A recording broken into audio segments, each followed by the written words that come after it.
सभी मेरे प्यारे बच्चों को नमस्कार। कैसे हो आप सभी? उम्मीद करूंगा कि आप सभी बहुत ही बढ़िया होंगे और बहुत ही बेहतरीन तरीके से अपनी गवर्नमेंट जॉब की तैयारी को कर रहे होंगे।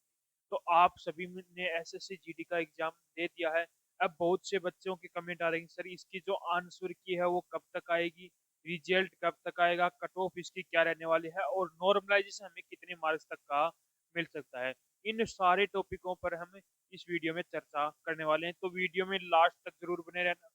जो कैंडिडेट वीडियो में नए जुड़े हैं वो एक बार चैनल को सब्सक्राइब जरूर कर लेना, जिन्हें उन्हें हर एक भर्ती की अपडेट सबसे पहले मिलती रहे। तो सबसे पहला बच्चों का पॉइंट आता है कि सर इसकी जो आंसर की है वो आपकी कब तक जारी होगी। तो कल तो आपका संडे हो गया था, आज आपकी शाम तक आंसर की जारी हो जाएगी, यानी कि 3 मार्च है आज।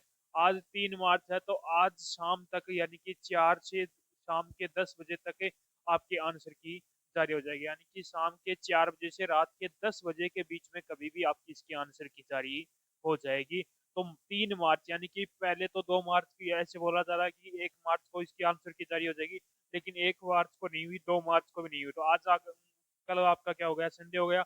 तो आज मंडे है, तो आज के दिन आपकी इसकी आंसर की जारी हो जाएगी। उसके बाद में अगला पॉइंट आता है कि सर इसका जो रिजल्ट है वो आपका कब तक आएगा।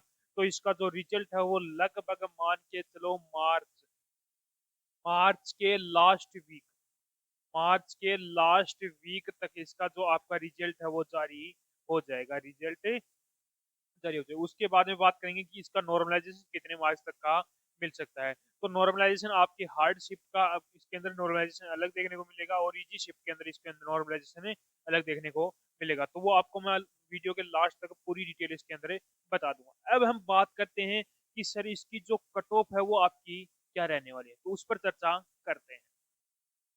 यदि हम इसमें कट ऑफ की यदि बात करें, तो कट ऑफ में सबसे पहले मैं बात करता हूं कि 2024 की जो कट ऑफ है उसमें क्या था और 2025 के अंदर आपकी कट ऑफ है क्या रहने वाली है, यानी कि कितना आपको इसके अंदर कंपटीशन ज्यादा देखने को मिल सकता है 2025 में। तो सबसे पहले 2024 की बात करूं, तो 2024 के अंदर आपकी टोटल वैकेंसी कितनी थी, 46,617 इसके अंदर आपके टोटल पद थे 2024 के अंदर एसएससी जीडी के। अब उसके अंदर आपके फॉर्म लगे थे 47 पॉइंट कुछ, इसके अंदर 47 लाख के आसपास इसके अंदर आपके फॉर्म में अप्लाई हुए थे। तो यहाँ पर लगभग मान के चलो एक सीट पर कितने बच्चों का कंपटीशन था, 102 बच्चों का कंपटीशन था, यानी कि एक सीट के लिए 102 बच्चों ने यहाँ पर क्या दिया था, एग्जाम में दिया था। अब बात करूं 2025 की, तो 2025 के अंदर आपकी कितनी वैकेंसी है, 39,481 इसके अंदर आपकी टोटल वैकेंसी है। और इसके लिए फॉर्म कितने अप्लाई हुए हैं, लगभग 52 लाख के आसपास इसके अंदर आपके फॉर्म में अप्लाई हुए हैं। यहाँ पर देखो वैकेंसी काफी है, फॉर्म कम लगे हैं, वैकेंसी कम है और फॉर्म यहाँ पर क्या लगे हैं, ज्यादा लगे हैं। और यहाँ पर आपके 133 बच्चों का कंपटीशन है रहा है, यानी कि यहाँ पर तो 102 का और यहाँ पर 133 का। लेकिन जो पिछली बार की तुलना में इस बार जो पेपर का जो लेवल था वो क्या था आपका, हाई था। क्योंकि पिछली बार तो बच्चों के जीके जीके के अंदर बहुत से बच्चे तो 17 से 18 क्वेश्चन भी लगभग सही कर रहे थे, लेकिन अब की बार जीके के अंदर बच्चों ने 11 और 12 क्वेश्चन पर ही जाकर अटक गए और मैथ में भी लगभग 13-14 क्वेश्चनों पर जाकर बच्चे अटक रहे हैं। तो यानी कि कंपटीशन है, यानी कि इसके अंदर पेपर का जो लेवल है वो क्या था, हाई था। अब बात करूं कट ऑफ की, तो जो पिछली 2024 की जो कट ऑफ थी उसके आसपास ही इसके अंदर आपकी 2025 की कट ऑफ देखने को मिल सकती है। ज्यादा अंतर नहीं देखने को मिलेगा, सिर्फ 2024 की जो कट ऑफ थी उसमें -1 या -2 इतना ही आपको इसके अंदर अंतर देखने को मिल सकता है। अब लगभग मान के चलूं, तो जिस भी कैंडिडेट के 60 से 65 क्वेश्चन के बीच में, जिस भी कैंडिडेट के 60 से 65 क्वेश्चन के बीच में मार्क से यानी कि क्वेश्चन सही हो रहे हैं, तो उसके भी पूरे पूरे चांस हैं कि उसका सिलेक्शन हो जाएगा। वो फिजिकल की तैयारी करना स्टार्ट कर दो, क्योंकि 60 से 65 प्रत्येक क्वेश्चन 2 मार्क्स का था, यानी कि 120 नंबर हो गए। कितने नंबर हो गए, 120 नंबर। अब लगभग 15 से 20 मार्क्स तक का आपको इसके अंदर नॉर्मलाइजेशन देखने को मिल सकता है। तो लगभग 135 से के आसपास इसके अंदर आपके क्वेश्चन है, यानी कि मार्क्स बन गए। अब आपकी जो पहली चॉइस है वो न मिलकर दूसरी तीसरी चॉइस तो मिल सकती है इतने मार्क्सों में।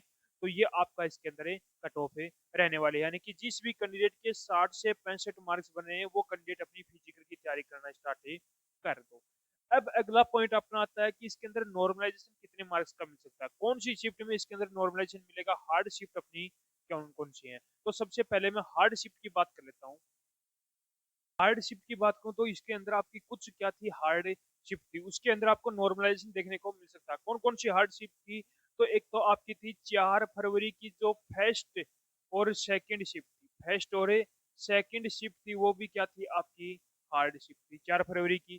फिर 7 फरवरी की जो आपकी थर्ड शिफ्ट थी, 7 फरवरी की थर्ड।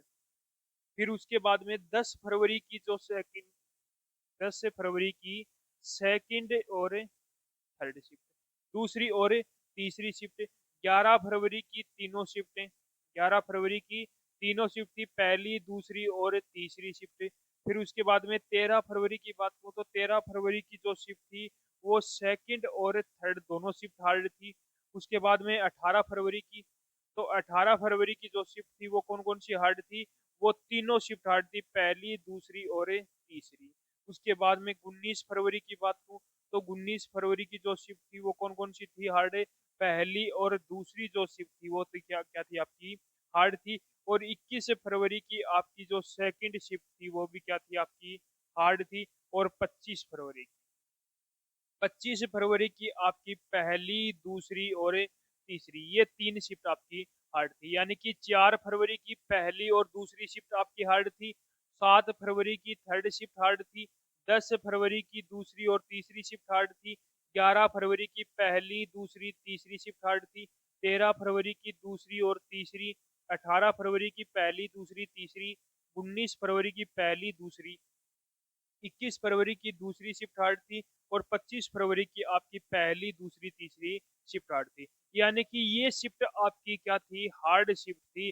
यानी कि इन शिफ्टों के अंदर आपको लगभग मान के चलो 15 से 20 मार्क्स तक का इसके अंदर आपको नॉर्मलाइजेशन देखने को मिल सकता है हार्ड शिफ्ट के अंदर। इजी शिफ्ट के अंदर लगभग 10 से 12 मार्क्स तक का इसके अंदर आपको नॉर्मलाइजेशन देखने को मिलने वाला है हार्ड शिफ्ट। यानी कि जो कैंडिडेट इन शिफ्टों से है उनको 15 से 20 मार्क्स तक का नॉर्मलाइजेशन देखने को मिल सकता है।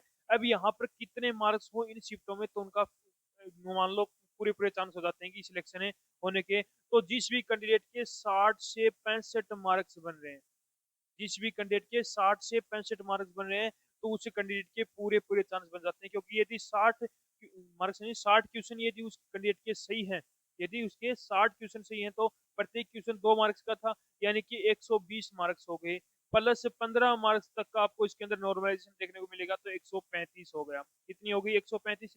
यदि किसी कैंडिडेट के 65 मार्क्स बन रहे हैं, तो यानी कि 65 क्वेश्चन सही हैं, तो यदि ऐसे मान के तो 135 प्लस 15 कितना हो गया, 150 हो गया। यानी कि जी 150 वाले का तो ऐसे मान के चलो 160 में से 150 वाले का तो सिलेक्शन है ही।